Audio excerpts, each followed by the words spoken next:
नमस्कार, अपना प्रदेश देख रहे हैं आप और उत्तर प्रदेश उत्तराखंड की तमाम अहम खबरें इस बुलेटिन में दिखाएंगे। प्रधानमंत्री नरेंद्र मोदी 25 नवंबर यानी कल गौतम बुद्ध नगर जिले में नोएडा इंटरनेशनल एयरपोर्ट की आधारशिला रखेंगे। ग्रेटर नोएडा के जेवर में 29,650 करोड़ रुपए की लागत से 5,845 हेक्टेयर जमीन पर बनने जा रहा यह एयरपोर्ट एशिया का सबसे बड़ा एयरपोर्ट होगा। इसके साथ ही प्रदेश अगले 3 वर्षों के भीतर देश के सबसे प्रमुख विमानन केंद्र के तौर पर स्थापित हो जाएगा। उस समय तक जेवर इंटरनेशनल एयरपोर्ट इंडिया का सबसे ज्यादा मॉडर्न ग्रीनफील्ड एयरपोर्ट होगा।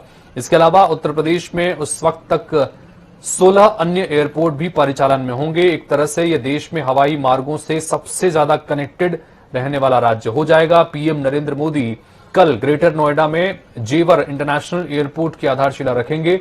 इस एयरपोर्ट का पहला चरण अगले 36 महीनों में यानी नवंबर 2024 तक पूरा हो जाएगा, जिस पर 4,588 करोड़ रुपए की लागत आएगी। उत्तर प्रदेश में अब चुनाव का रंग और भी गाढ़ा होता जा रहा है। किसी का कुनबा बढ़ रहा है तो कोई एक के बाद एक गठबंधन कर रहा है। इस बार कांग्रेस के गढ़ में बीजेपी ने सेंधमारी की है। सोनिया गांधी के गढ़ रायबरेली में कांग्रेस से बागी विधायक अदिति सिंह ने आज बीजेपी का दामन थाम लिया। अदिति सिंह के अलावा आजमगढ़ के सगड़ी से बसपा विधायक वंदना सिंह भी बीजेपी में शामिल हो गईं। बीजेपी प्रदेश अध्यक्ष स्वतंत्र देव सिंह ने अदिति सिंह और वंदना सिंह को पार्टी की सदस्यता दिलाई। बता दें कि अदिति सिंह रायबरेली सदर से कांग्रेस की सीट पर 2017 में पहली बार विधायक बनी थी, लेकिन अदिति सिंह की सबसे बड़ी पहचान है कि वो बाहुबली अखिलेश सिंह की बेटी हैं। अखिलेश सिंह 5 बार के विधायक रहे। कुछ वक्त पहले उनका निधन हुआ है और निधन के बाद से ही बीजेपी के वो ज्यादा करीब रही हैं अदिति सिंह के तौर पर बीजेपी को एक बड़ा चेहरा जरूर हाथ लगा है। यूपी चुनाव से पहले ये बीजेपी के लिए अहम फैसला हो सकता है। तो वहीं बीजेपी की पार्टी की सदस्यता के बाद हमारी संवाददाता ने अदिति सिंह से बातचीत की, जिसमें उन्होंने स्पष्ट तौर पर कहा कि वो रायबरेली की सदर सीट से चुनाव लड़ेंगी। बाकी जो भी आलाकमान कहेगा मंजूर होगा।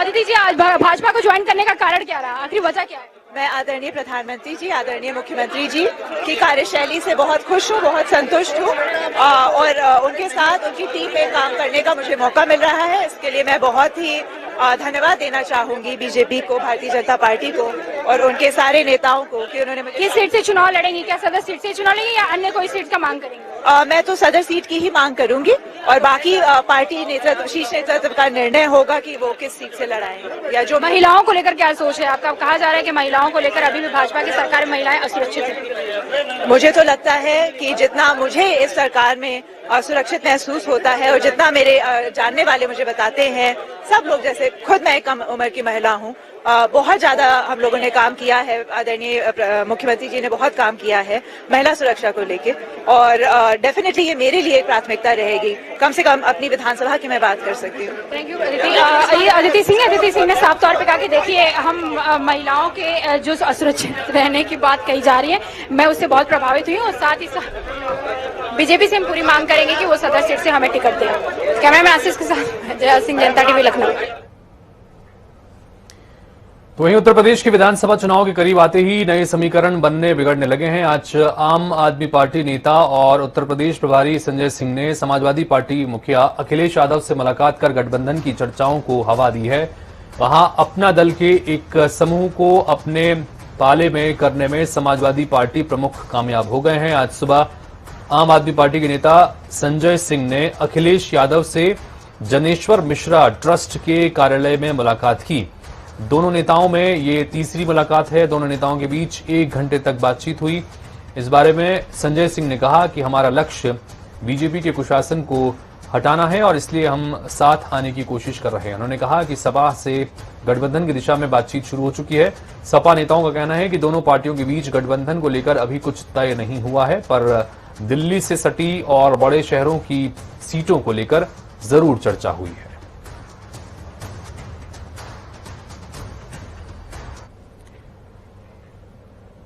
जनता टीवी के संवाददाता ने आम आदमी पार्टी के राज्यसभा सांसद संजय सिंह से खास बातचीत की है। क्या कुछ उन्होंने इस दौरान कहा, सुनिए।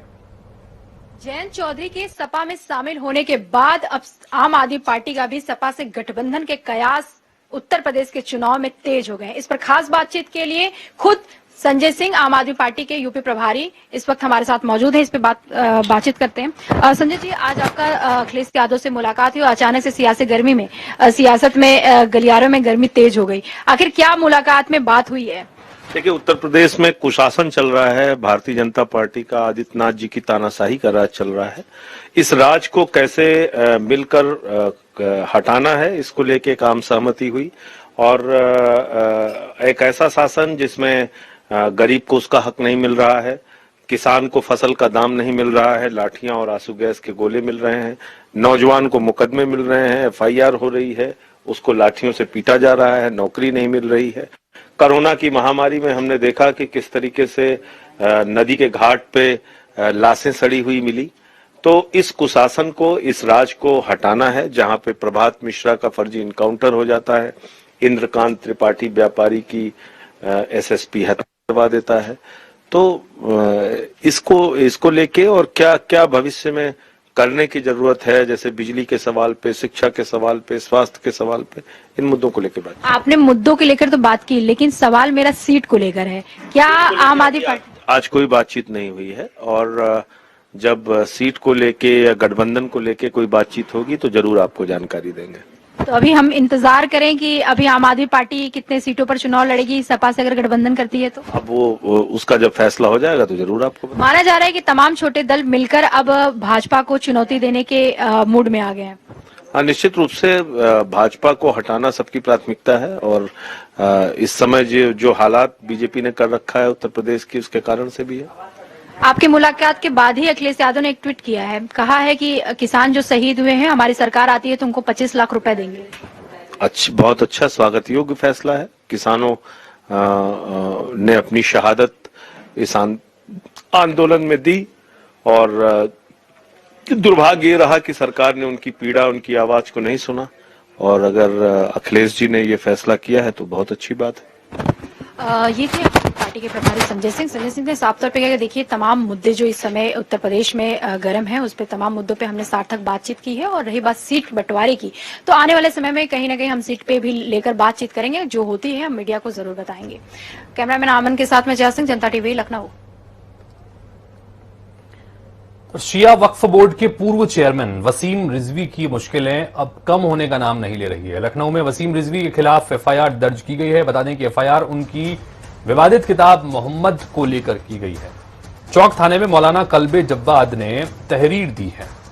पुलिस ने कई धाराओं में रिजवी पर मुकदमा दर्ज किया है। FIR में इस्लाम और मुस्लिम को भारत और पड़ोसी देशों में बदनाम करने का आरोप लगाया गया है।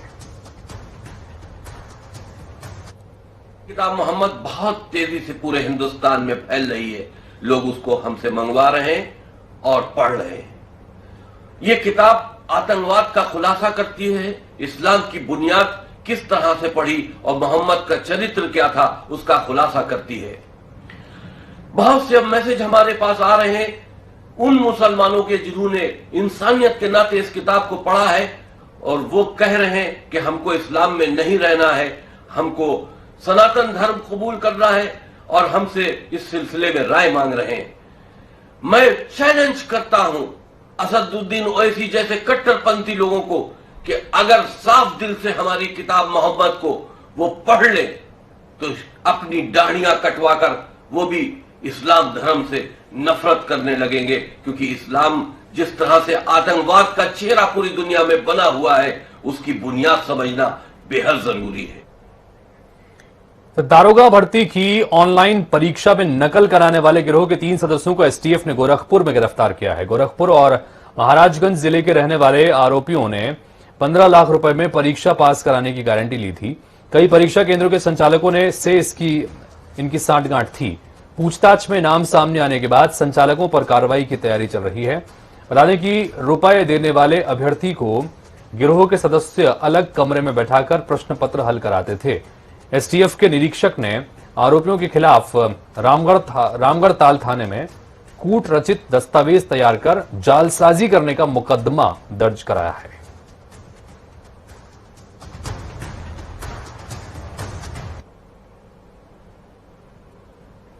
गाजियाबाद में एक मामला सामने आया है जहां पर तालिब नाम के युवक ने एक लड़की सोबिया सिद्दीकी से बीते 16 नवंबर को घरवालों को बिना बताए शादी कर ली, लेकिन जबकि तालिब का शामली के कांधला से 22 नवंबर को विवाह निकाह तय था। जब ये बात सोबिया को पता चली तो उसने तालिब को दूसरी शादी करने को मना किया। इसके बाद तालिब ने अपनी पहली पत्नी सोबिया को नोएडा में एक रूम रेंट पर लेकर बंधक बना दिया, जिसके बाद तालिब ने रीति रिवाज से 22 नवंबर को कांधला बारात ले जाकर दूसरी लड़की से निकाह कर लिया। किसी तरह सोबिया अपने आप को रूम से भागकर तालिब के वलीमे में अपने परिवार के लोगों को लेकर पहुंची और हंगामा किया, लोगों को सच्चाई बताई, जिसके बाद तालिब और उसके पिता राजू वहाने से फरार हो गए और जिसके बाद पुलिस ने पहली पत्नी और दूसरी पत्नी के परिवार को की तरफ से तहरीर लेकर जांच शुरू कर दी है। आज हम खड़े हैं गाजियाबाद के कोतवाली घंटाघर क्षेत्र में, जहां एक ऐसा मामला सामने आया है जिसको देखकर आप भी अचंभित रह जाएंगे। गाजियाबाद में जहां ऐसा मामला आया है, जहां उत्तर प्रदेश के अंदर योगी सरकार है, जहां 3 तलाक को लेकर भी एक कड़े कायदे कानून बनाने गए हैं, लेकिन उसके बावजूद भी कुछ ऐसा मामला है जो आपको रूबरू कराते हैं। एक लड़की जिसकी कोर्ट मैरिज पहले हो चुकी है और उसके बाद उस लड़के ने उसको धोखा देकर आज जबरन शादी कर रहा था, जहां पर लड़की ने मौके पे पहुंचकर इस केस को पर्दाफाश किया है। मैं सीधा उस लड़की के पास लेकर चलता हूँ। क्या नाम है आपका? सोबिया सिद्दीकी। क्या हुआ है आपके साथ, बताइए। उसने कल मुझे लेकर गया था और उसके बाद उसका फोन ऑफ है और आज उसका रिसेप्शन है यहाँ पर। लड़के से कब से आपसे फ्रेंडशिप है? 5 साल हो गए। कोर्ट मैरिज कब करेगी? 16 नवंबर। तो आप क्या चाहते हैं? आप उसके साथ रहना चाहती हूँ और क्या चाहती हूँ। आपको कब पता लगा कि उसकी शादी हो रही है? आज जब फोन ऑफ था उसका। आज वलीमा है उसका? रिसेप्शन है। तो यहाँ कोई आया है आपसे बात करने के लिए? फादर आए थे उसके और चले गए वापस। अच्छा, क्या आपकी उम्र कितनी है? 21 ईयर। तो प्रयागराज में सब्जियों की थोक कीमतों में गिरावट होने लगी है। बुधवार को भी टमाटर समेत कई सब्जियों की कीमतों में कमी हुई। हालांकि 80 रुपए किलो में बिकने वाला टमाटर अब 30 से 40 रुपए किलो तक उसकी कीमतें पहुंच चुकी हैं। थोक विक्रेता का कहना है कि टमाटर के रेट आने वाले 2 दिनों में और भी कम होंगे। बताया जा रहा है कि प्रयागराज के अलावा भी कई जिलों में टमाटर की पैदावार अच्छी हुई है और जिसकी वजह से मंडियों में आवक बढ़ी है और दाम घट रहे हैं।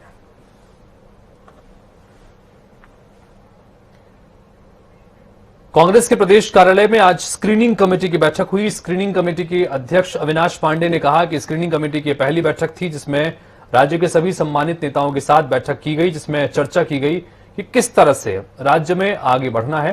कांग्रेस प्रदेश कमेटी की ओर से उत्तराखंड में चलाए जा रहे कार्यक्रमों पर भी चर्चा हुई। साथ ही उन्होंने कहा कि स्क्रीनिंग का काम हम और कितनी तेजी से कर सकते हैं, इस पर भी चर्चा हुई है।